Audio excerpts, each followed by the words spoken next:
Thank you very much, please. Those are friendly truckers. They're on our side. It's almost a celebration in a way. Please, sit down, please. The First Lady and I are thrilled to welcome you this afternoon for our second event, recognizing extraordinary Americans who have responded to the invisible enemy. We know what the invisible enemy is. We've learned a lot. With exceptional bravery and commitment and love, and we appreciate it very much. Great job, fantastic job. In the midst of this pandemic, our nation has been united in grief and in prayer for the precious lives that have been lost. We've also come together in awe and admiration for the heroism and patriotism that we're witnessing all across our country. Here with us today is Amy Ford, a nurse of 17 years, from Williamson, West Virginia, great state. Where is Amy? Hi, Amy. Weeks ago, after telling her children she loved them, Amy got on a plane for the first time in her life and traveled to New York to help. For the past 42 days, she's been working 12-hour shifts in the intensive care units of Kings County Hospital Center in Brooklyn. I know it well. I know that building well. I've passed it many, many times. And Amy has been serving the coronavirus patients around the clock. She once held the hand of an elderly patient all night long, just so the woman would not feel alone. Boy, that's something. Thank you, Amy. That's incredible. I want to thank you for what you've done. What a great story. I've heard about this story. Please come up and say a few words. Please, Amy. That's great.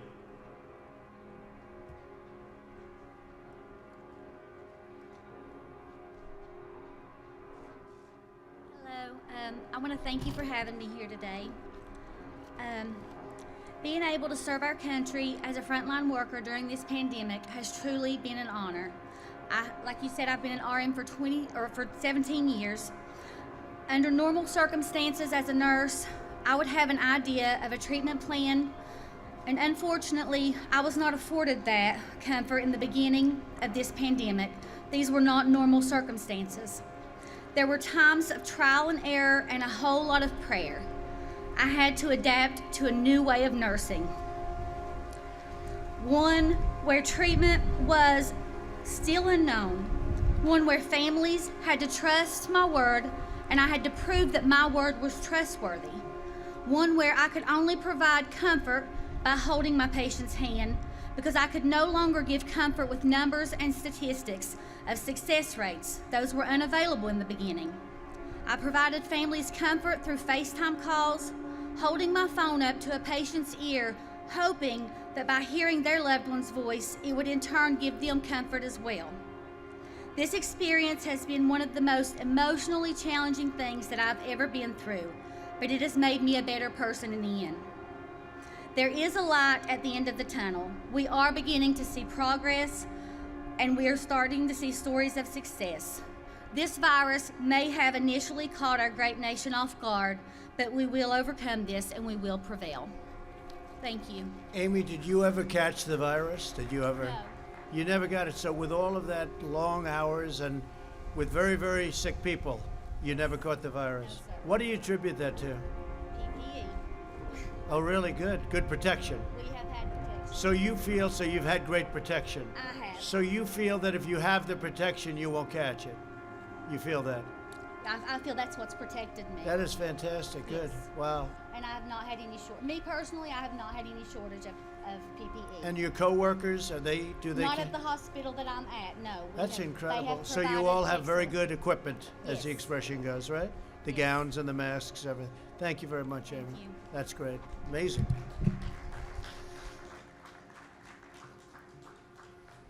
It's a great story. Also with us is Ben Ross, the co-founder of a small custom tie business called Brackish Bow Ties in Charleston, South Carolina. Great place. Ben is also, with his team, has shifted to producing protective masks for medical workers, and he's done it completely free of charge. That's fantastic. As Ben says, we've pushed the gas pedal down, and we haven't let up. So Brackish Bow Ties has donated more than 2,000 masks to 31 medical facilities in 10 states. And Ben's also been able to keep all 48 of his employees on the payroll thanks to the Paycheck Protection Program. Great, Ben. Could you come up and say a few words? I can tell it's you by the tie. I assume that's the man I'm talking about. Thanks, Ben.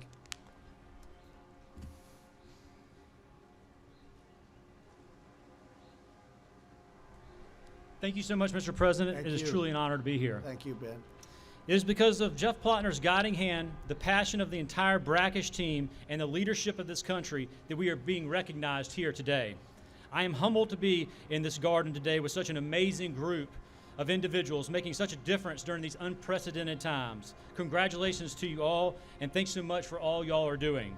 I have no doubt that the United States of America will soar above this and come out stronger and more grateful for family, friends, community, and this nation, because we all know we're all in this together, and only together will we be able to curb coronavirus. Thank you. Thank you. Great job. Thank you very much. Thank you, sir. Fantastic. And I like that tie very much, by the way. Today we also honor Sergeant Spencer Garrett, an officer with the New York PD, that's New York's finest, that's for sure, right? Who contracted the coronavirus. After 4 weeks of fighting a painful battle against the virus, Spencer recovered and immediately returned to the front lines. Grateful for all of the support of his family, friends, colleagues, and time, all of the people and the work he's done, Sergeant Garrett wanted to provide that same kindness to others. And I know so many of the people members of New York's finest, that we love them and say hello to them, okay? With the aid of his union, Spencer's made it his mission to support these fellow New Yorkers. So if you would, I'd love to have you come on up and say a few words. Thank you.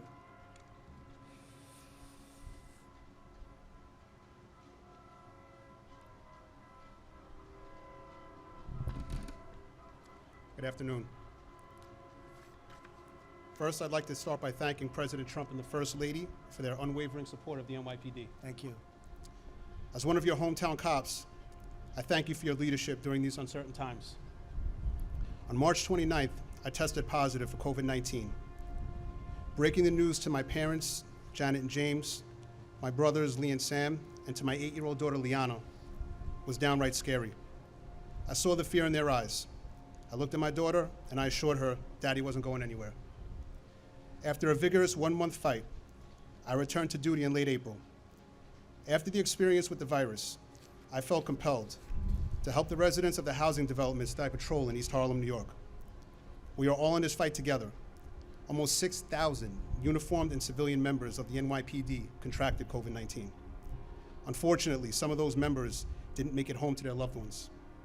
Handing out N95 masks and engaging in important dialogue by educating the residents that not only do not have support and access to PPE hit close to home for me, I'm honored to be here.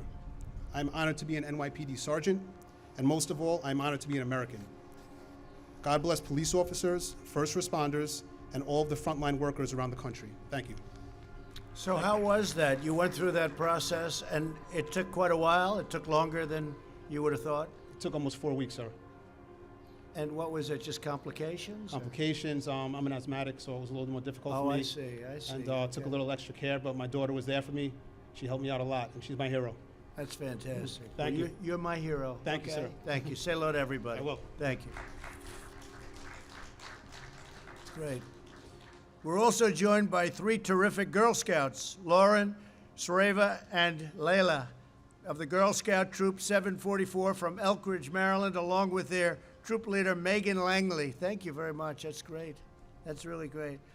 These amazing 10-year-olds have donated 100 boxes of Girl Scout cookies to local firefighters, doctors, and nurses, and have spent approximately 200 personalized cards to healthcare workers all over.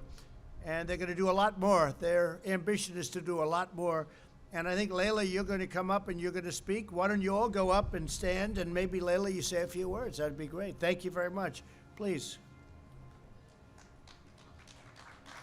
That's great. Thank you.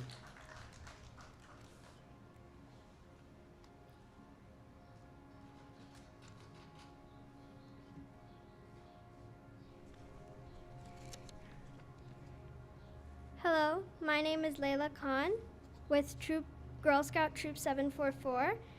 I just wanted to say thank you, Mr. President. It is an honor to have been invited to the White House, and it has been a very exciting day.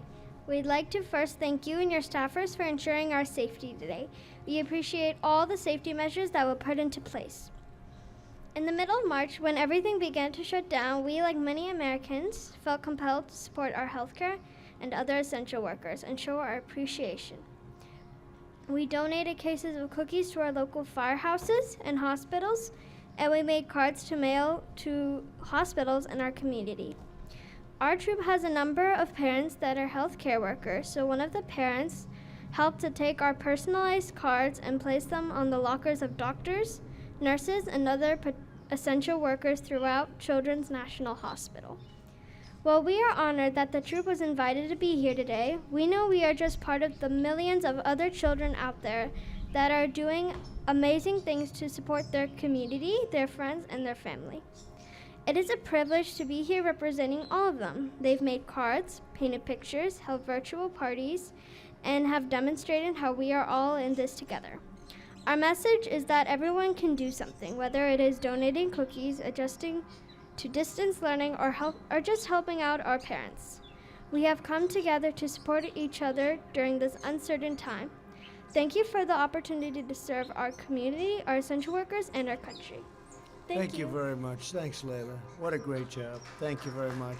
Thank you. Thank you. Thank you very much, all three.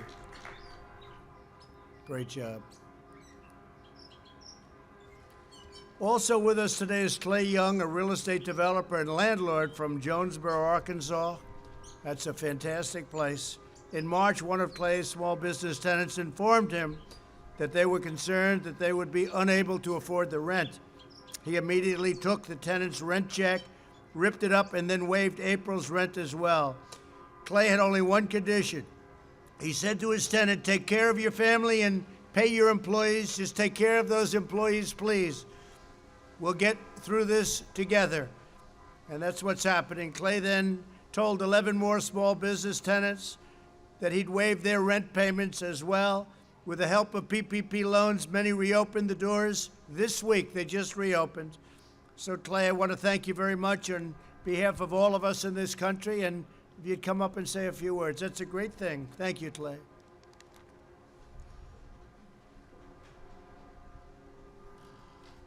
Thank you, Mr. President. Thank you so much for having my wife Pam and I here, and the First Lady. Thank you. It's truly an honor. And I also want to say how proud I am to be part of a community and a great nation that we've all gathered together to help one another through this trying time. You know, the work that I've done in my hometown of Jonesboro, Arkansas, the focus of that has been on making my community better. As I saw what the virus was doing, and I saw what the virus would be doing to the small business and to the employees of the small business, I realized that I needed to work with my tenants, and forgiving the rent was the only option. And I remembered thinking, you don't kick people when they're down. And over the last 20 years of being a small business myself and a developer and also a landlord, there's been tough times. And in those tough times, I remember those people that came and they helped me and my family. And so in that moment, I thought this is my chance to maybe just have some gratitude and some humility and pay that forward. And I will always remember those people. So then after that, I helped my tenants with the PPP loans, and I helped them help to participate in this amazing program that what has really served as an invaluable bridge for us all, which brings us to where we are this week. So as we work towards reopening the economy and maybe returning our lives to some sense of normalcy, I just want to say thank you so much again for having me here today. Well, I want to say to you also, and being a landlord is a pretty good business, and I heard you've done really well, and it's nice what you've done, Clay. We appreciate it very much. Thank you, sir. Thank you. Say hello to the people of your state. Your state is wonderful. Yes, sir. Thank you. I like it. You know that. Thank you, Clay.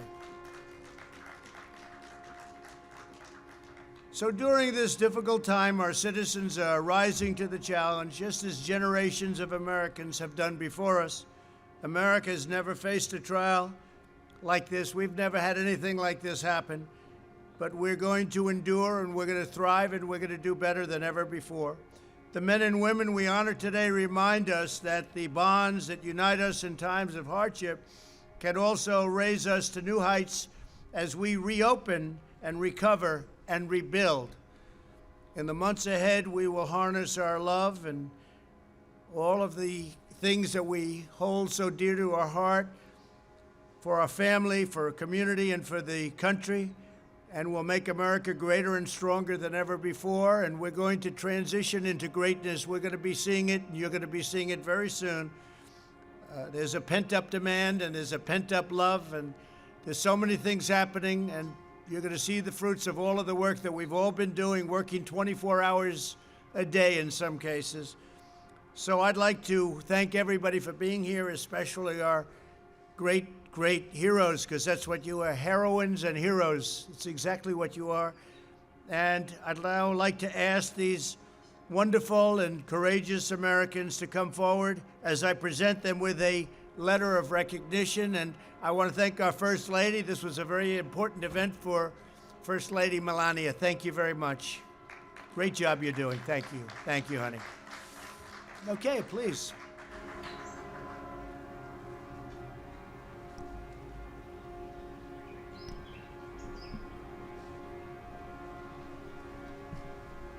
Amy Ford.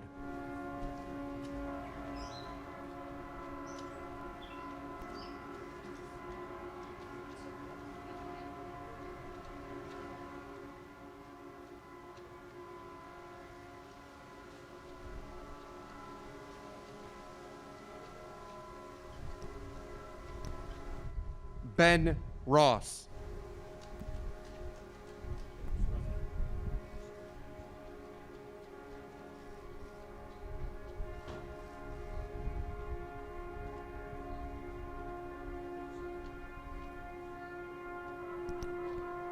Sergeant Spencer Garrett.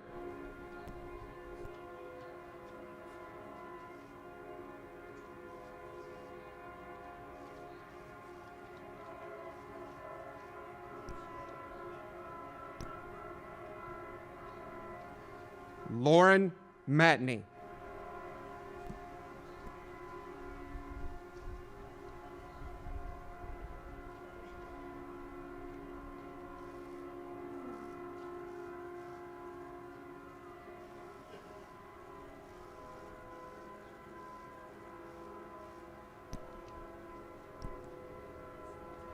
Shravya Anna Peretti.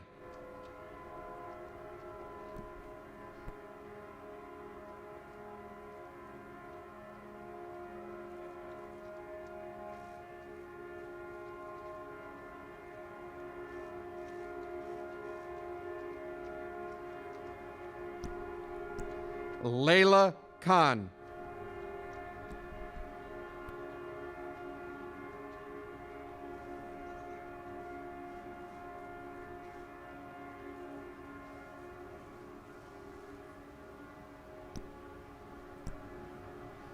Clay Young.